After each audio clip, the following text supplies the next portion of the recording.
match that up and, you know, be quite happy. And you also have to remember, this is 6 months compared to 6 months. Right. We did not amend the budget until May. So you won't see an amended number for last year until the final quarter, because you legally did not amend the budget until the final quarter. Okay. That was it, Mr. Temple. Mr. Akers? I guess my question has to do with expenditures more so than revenue. I'm glad to see all the revenue we have coming in. But I also look at some of these categories, and one being, let's see, has to do with Gary Wilson's area, economic development. We spent 56% of the total budget in the first 6 months. We should be 50%. Right. What's the extra cost there, and are we going to be able to still come in within the budgeted amount? I'd have to go look at the actual detail to figure out what that is. You know, last year we were at 42% of the budget, and this year we're at 56.25% of the budget. So, Well, page 13, I'm 13. sorry, page 13.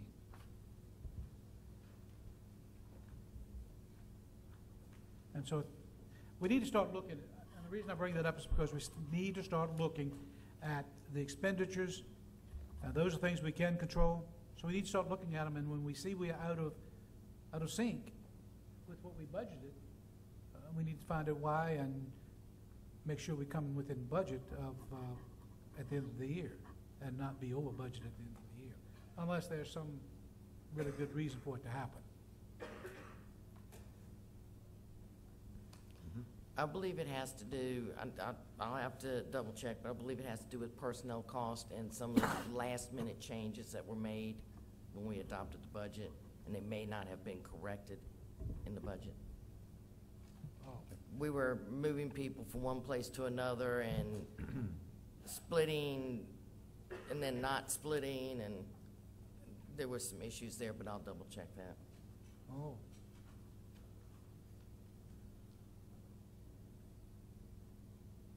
I think that's okay, Mr. Wilson. We just want to make you aware of what's going on. And the same thing with emergency services. Now, the emergency services is going to be higher. I have not amended their budget yet Based on the for the change we- SAFER grant and the 5 positions. Okay.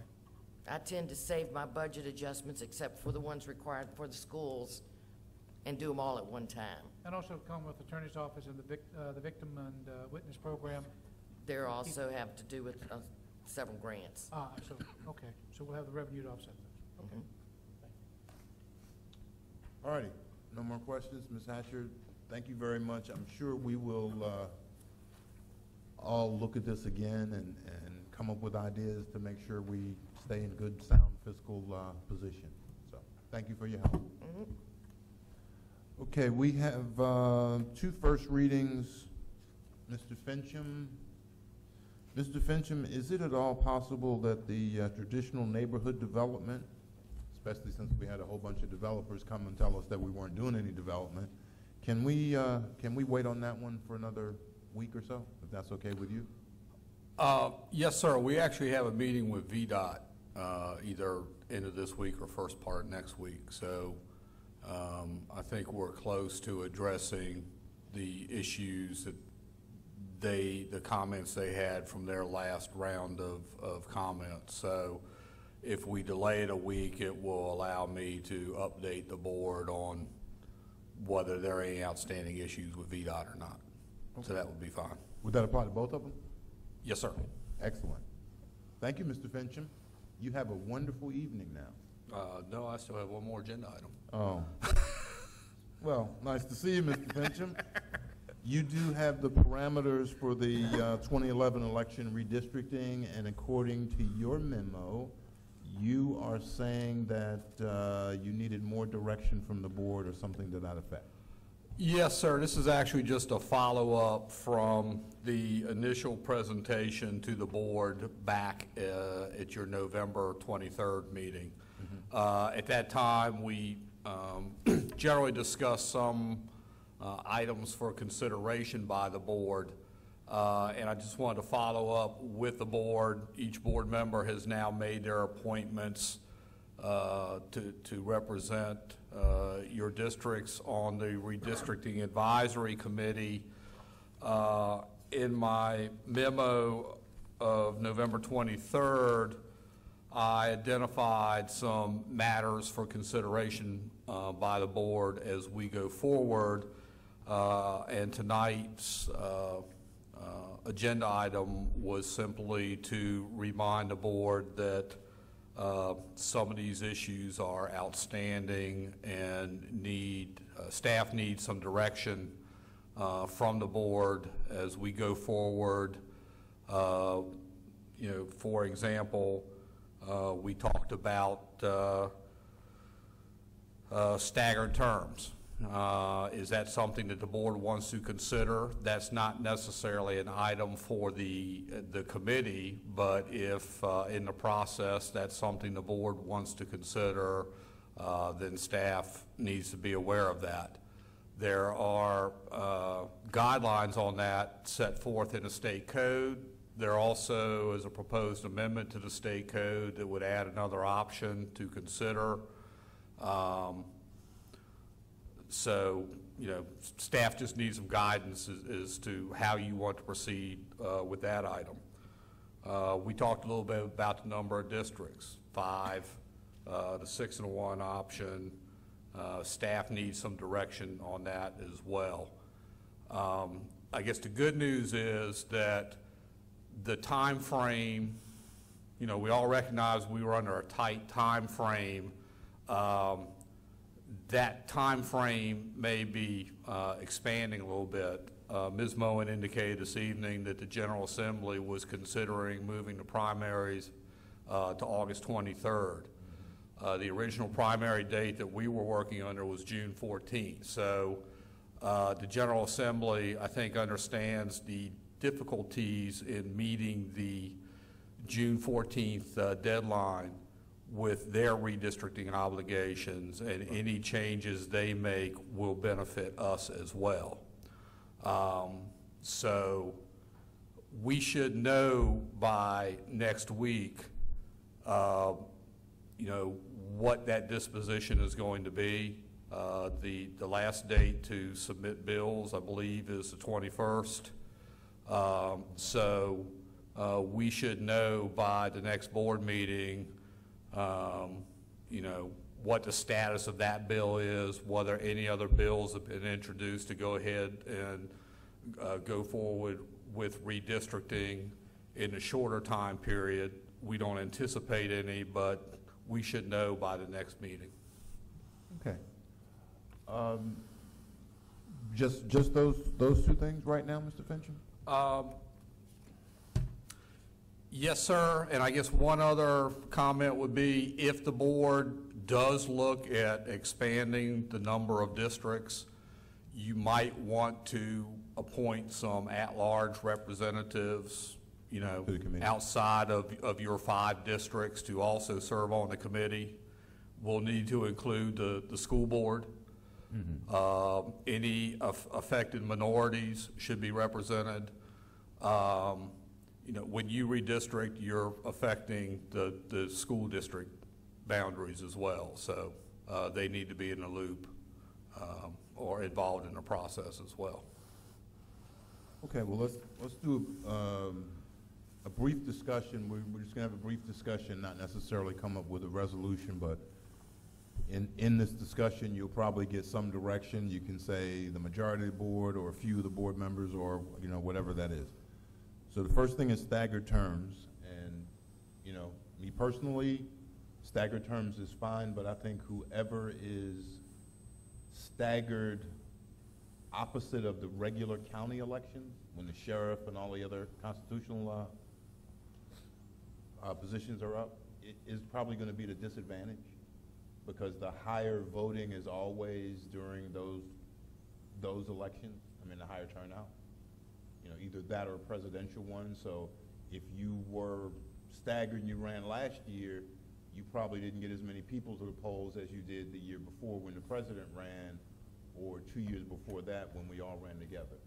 So I don't have an issue with a short term or not, you know, because that's what happens when you do staggered terms. Somebody's gonna have a 1-year term, somebody's gonna have a 2-year term.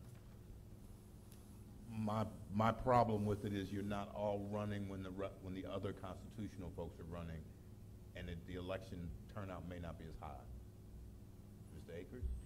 Well, I support staggered terms, because I think it's unfair to the county, because, you know, when you have all the board members up for election at the same time, you could wipe your board out.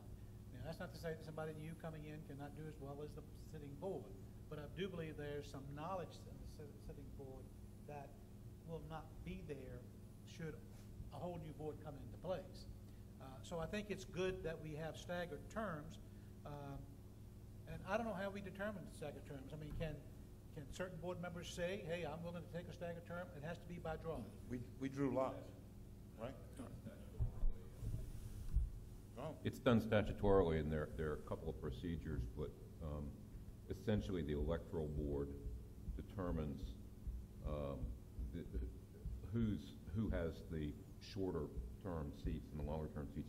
They do it by lot, so it's not like they sit down and think about it. It's just that the electoral board does it in a blind drawing. Straw. And then that is typically done, well, see, one of the methods is to have it done immediately after the election. The board would determine that it wanted that to be done, and then after the election, the electoral board would do that. The other method is... The board can, by ordinance, by ordinance. direct the electoral board to, you know, draw the lots.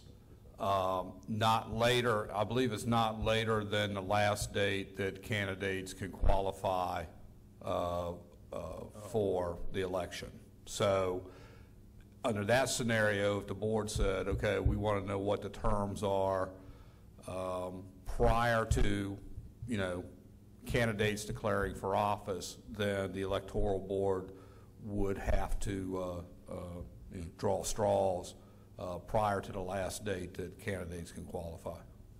Okay. So Yeah, that's correct. There are two methods, but... And there has been a bill introduced that would allow voluntary In this year's,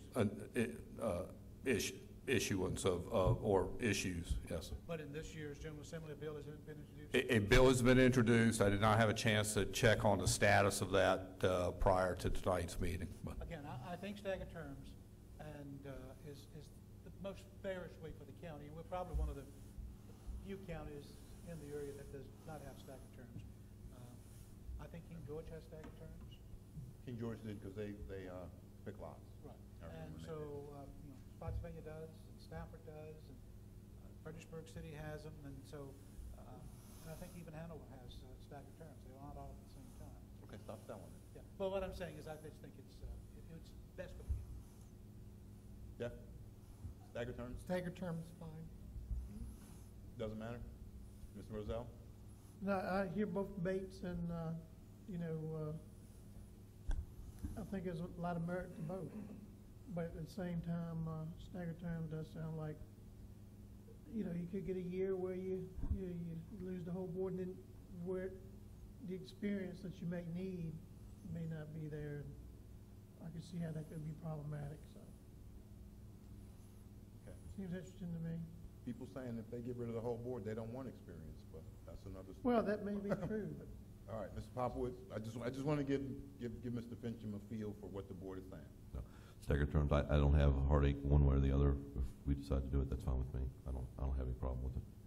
One thing about it, I'm sure if we wait till after the elections, we won't want to make that decision. We need to make it You now. either make it now or, Right. Okay. I think we need to make that decision before. But I'd It'd be harder agree later. with Mr. Thomas, that who's ever on the off-county I one think you're right. is really, it's almost like a non-election. I mean, I'll look at some of the town elections now. The town is gonna follow the county elections, is what's coming, and they're already on staggered terms. And I've seen what the town elections look like in May. I mean, we've had town elections of 60 people, 50 people. Right. And you could have the same thing with, there is an attraction when everybody's running. And it does give everybody the opportunity, because people do forget. Yeah, I mean, I understand what you're saying, both sides. That's all I want to give you you heard how the board felt, kind of in general, you can pass that on. You know, positive, negatives, either way. The other one was the number of districts. I started that at Mr. Popowitz. Number of districts, we have 5. Wait, but what's the population number? Do you have that? We don't have the numbers yet. Again, February 11th, Okay, a number that's easily divisible. 28,000 is an easily divisible number. Under the current setup of 5 would give you roughly 5,600 people per district. Yeah, If you, 7 would be 4,000, so somewhere between 5 and 7 is really what we're trying to decide. I think the options that I just threw out for discussion were 5, the 6 plus 1 countywide, 6 districts, and then 7 districts if the board so chooses. And I'm sure we've all got opinions, so, Mr. Popowitz. Given the population densities that we have, and considering that I have about a 45-mile linear trip around my entire district, I think that another district would be prudent. You've got AP Hill in the middle of all this, and then maybe an at-large person to represent the entire district or entire county. I know that King George does something similar to that, and they feel like that works very well for them to have an at-large member, because people feel like they have, if they don't like their representative, they can always go to the at-large member, or they feel like they have 2 people representing them. Okay. Roselle? I concur with Mr. Popowitz. That makes it really easy, Mr. Seelig. I'm not real sure about the at-large member. I could see adding a 6th district, but at-large is gonna be, King George is a lot smaller place, and they have 4 districts and an at-large. We're talking about 6 districts and an at-large. I think that the math is a lot different. I like the 6th district and at large. It's a fact that I think 6 districts we're going to need to go to. I've served on a board where there was a 4-member board, and there were not a lot of 2-2 votes, but there were 2-2 votes. And when 2-2 votes happen, it's just dead. I mean, nothing happens. Whereas the odd number allows the tiebreaker to take place. And so I just think again, looking out for what's best for the county, I believe that tiebreaker is important, and I believe the 6 districts and the 1 at large allows for that tiebreaker to happen. You know, from a personal standpoint, sure, it's difficult for any board member it's more difficult to get 4 members to vote your way than it is 2 members to vote your way. So, yeah, it makes it tough on all of us trying to get a consensus of the majority of the board. But again, for the best of the county, I just believe it's important that we have that vote that's going to be the deciding factor. Okay. I think an odd number is probably the way we should go. I'm not sure why anybody would want to be an at-large member and have to run for the whole county as opposed to running for a specific district. Now, total new wrinkle, if we have the at-large member is the chairman, then that makes sense, but who's going to run for chairman? And maybe the best chairman is one of the ones that didn't run for chairman, or that at-large position. So I don't know how you fix the at-large position, and I'm not sure why anybody would run for the at-large position versus running for a district unless you make it the chairman. And then I don't even know if that's a good idea, but that's just a thought to put out there. So take those ideas back to the committee, and please hope they can make sense of them. But that's kind of general discussion. We tried not to sell our ideas, just this is the way I feel right now, and we all reserve the right to change our mind. But if you want to take that back to the committee to give them an idea, I think that's fair. and then you could poll us again in a month. Do you want to think about this issue some more and discuss it again prior to the committee convening to consider the data? My opinion would be to have the committee discuss it among themselves and kind of formulate their own ideas. Because if I tell the committee, or if we tell the committee that, yeah, come up with 7 districts, you know, that may or may not be the best thing. There may be 3 districts on the western side of the county, or 4 districts on the western side of the county where the growth is, and then 3 that are smaller. You know, so I don't think we want to, I don't want to influence the committee at all. Now, there may be other people that think they need to give them direction, but I don't. Mr. Ashcraft, you want to give him direction? No. Oh, okay, he was pointing at you, but, Okay, okay. Is that fair? Okay, we can take that. Yes, sir. okay. Mr. Chairman, the only thing I would ask, and I've been advised by the county attorney, would you want us to begin an ordinance, the process of an ordinance for the staggered term? Because that's really not something the committee would really need to get involved with. That would be up to this board. That's your call. Oh, it's my call, okay. Well- Excuse me, that's the board's call.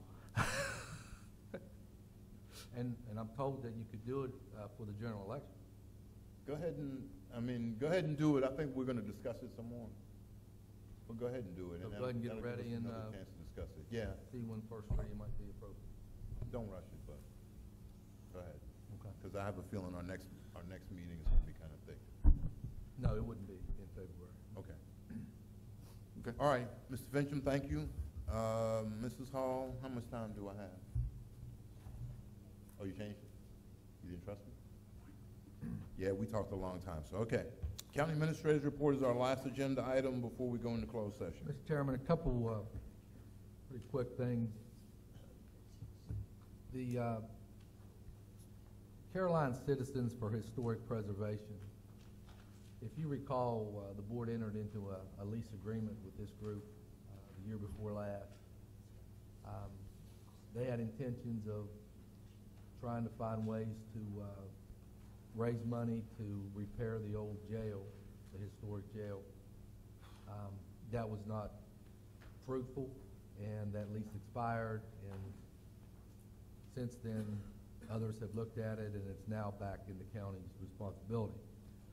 However, the organization, through its representative, Ms. Carolyn Roth, approached me, and on behalf of the board, she was speaking that their organization is now willing to repair the roof, which seems to be the most critical component in beginning the restoration process of the jail.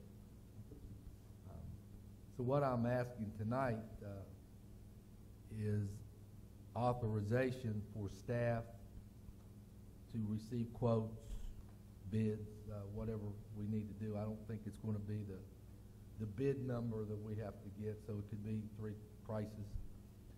And then discuss what we have found as a price range with the organization. And if they're still willing to move forward, then we would bring it back to the board for final approval of those, or final approval of that bid or quote, based on the organization's willingness to fund it 100%. So they're willing to repair the roof If the price, with no guarantees that the rest of the building could be repaired, and they could theoretically be throwing this money away. that's correct. Now, I believe there is another intention of theirs to maybe come back and be a partner for this building again, as they were a couple years ago, but they're not ready to assume that as yet. They're just very concerned that the roof's going to fall in. And I think our public works people are not here right now, but they would concur that that is slowly, if not quickly, happening. And that would pretty much determine our course of action. Would. We'd have no choice but to tear it down. That is their greatest concern. Okay. Does anybody have an objection to that? Okay, thank you. Okay. The next thing, Mr. Chairman, when you were chairman, two times back, you set into place kind of a new goal process in which members of the board, if they chose, was to meet with staff and communicate their concerns and maybe goals and objectives that they would like to see in a 2-year plan, maybe. When we did that in '09, we are now almost at the end of that process. Staff is, through the report that you have before you, you can see that staff has achieved all but about 10 of those goals that you had asked for, or the members of the board had asked for. A couple of them I don't know that we're going to be able to do, just based on different philosophy changes that the board has undertaken. But I think we're now at a point where we need to either have another goal session among board members or some other process that you may want to undertake. And the other thing that's in your packet is our staff's 6-month work plan, which you had asked not to necessarily have it approved, but you wanted to be kept abreast of it, and that's what's in your packet now. So no decision needs to be made on that, but I just wanted to let you know I think it's time for us now to revisit additional goals and objectives if we're going to go forward with that process. And then the remainder of my report was given to you revised this evening from what it was last week, some calendar items and some different things that have happened. And I got a little note here from the registrar before she left. She said there's a Senate Bill 1030 that is moving through the legislature that would require the state to reimburse counties and cities for the cost for federal and statewide primaries. So she's asked for our support, and with your permission, I'll certainly contact Elton James and others to That would be see good. if we could get that. Okay. That concludes my report. And the Thank you. capital projects update, which is our standard report. And we've got the capital projects status report in our packet. Any questions about it, or no? No questions? All righty, we have a closed meeting scheduled, but we actually have on the agenda, if I followed it, closing board comments. Mr. Chairman, before we get to that point, Mr. Seeley was at this meeting when we discussed with the Social Services Board a work session that they had requested. Okay. Had we had the board meetings on the regular schedule, next week would have been the time for that meeting. I guess at this point, I'm just asking, does the board want to meet with them in a work session? And if you do, could we possibly schedule it for February the 10th, maybe? Now, we've been meeting at 6 o'clock for a whole year. Where did I get 4:30 from today? Because we met some days at 4:30 I was excited to get in. Okay. I don't think we could you think we can put that together for next week, Ms. Seeley? I wouldn't think we could. Is that right? So, So we're talking February 10th, yes. which is our one meeting in February. Is that going to be a good thing? Can I ask, I know that we talked about it, but what is the purpose of this joint meeting? The overall board has questions about capital projects, corrections, some of the social services done, some of the changes. And I think it's time we all understand sort of how their budget works, how their money's coming, what they see, what we see, and their future of how their whole organization carried out, because it's rapidly changing in front of all of us. Right. And the caseload there is pulling up. And Mr. Ashcraft came and met. Mr. Ashcraft came and met with all of them, with Ms. Hatcher, I don't know, what, a month ago, 2 months ago? I was gonna say more than. And the one thing that the overall membership wanted was a joint meeting with the Board of Supervisors. Some of them have never had one.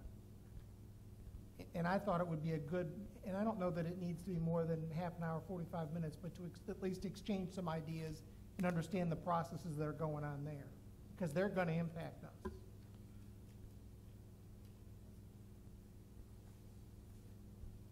February? but I don't think we can pull that together by next week. Okay. February Was it 10th, 4:30, is that what we're saying? February 8th. Change it to 10. We changed it to 10. Oh my gosh, my schedule's so busy. Okay, let me edit this I one. don't know that you need an hour and a half. Okay, so 5? I'd say 5 is plenty. 5? Okay. 5 o'clock, I think, is an hour, that's more, because we spent an hour with you, basically, Yeah. Okay. because Mr. Ashcraft had a hard stop, too. He had a child with a basketball game, Yeah, and we were- they were more than willing, it was just Always a good face-to-face. And she's doing well. Okay. See her in the freelance hours. Okay, that was it. Closing board comments. Mr. Popowitz, I have none, Mr. Chairman. Mr. Seeley, I have none. I have none. oh, Mr. Rozell. We're waiting for him to be called, following direction. I think everybody. Mr. Rozell? Yes, sir, Mr. Chairman. And members of the board, Mr. Ashcraft. Just had something I want to share with you guys this evening, and appreciate your support in this. But just to give you a little history, I was basically born and raised in Caroline County my entire life. And all my friends and most of my family live here.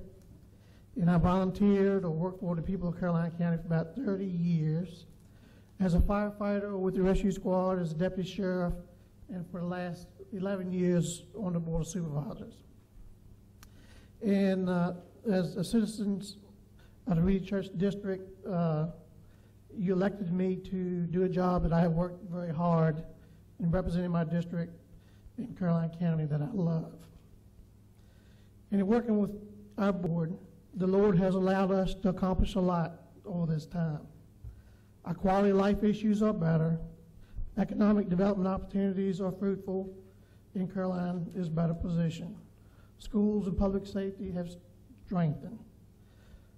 Much needed road improvements have brought brightness, have brought businesses and jobs here. Caroline's balanced comprehensive plan protects our rural character, but provides planned growth. But there comes a time when a person knows what is best for them and their personal responsibilities with their families, job, and other obligations.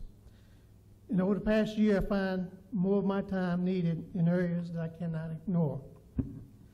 So therefore, I will resign from the Board of Supervisors this evening and allow you sufficient time this year to appoint someone to represent the citizens of the Reed Church District.